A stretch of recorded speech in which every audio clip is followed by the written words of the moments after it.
किल्ला कायद्याचा बाली किल्ला कायद्याचा बाली किल्ला कायद्याचा बाली किल्ला कायद्याचा बाली किल्ला।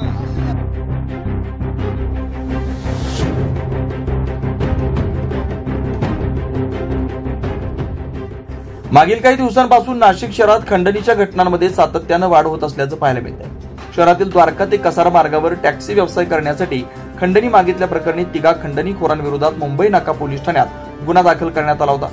सदर गुन्ह्याचा तपास करत असताना गुन्ह्यातील संशयित नाशिकमध्ये असल्याची गोपनीय माहिती मुंबई नाका पोलिसांना मिळाली।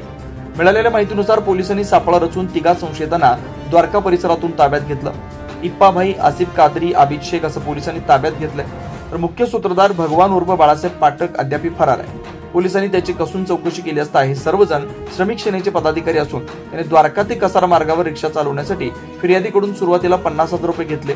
मात्र त्यानंतर फिर्यादीचा अपघात झाल्यानं 6-7 महिने टॅक्सी चालवण्याचं काम बंद होतं। त्यामुळे त्यांनी फिर्यादीची द्वारका ते कसारा पट्ट्याची लाईन त्याचा साथीदार आबिद इस्माईलस दिली। फिर्यादी पुन्हा टॅक्सी चालवण्यासाठी गेले असता त्यांच्याकडे 70,000ची मागणी केली। तसंच व्यवसाय सुरू झाल्यानंतर प्रत्येक ट्रिप मागे 100 रुपयांची रोख रकमेची मागणी केली असल्याचं पोलीस तपासात समोर आलं। पुढील तपासासाठी त्यांना मुंबई नाका पोलीस ठाण्यात दाखल करण्यात आले।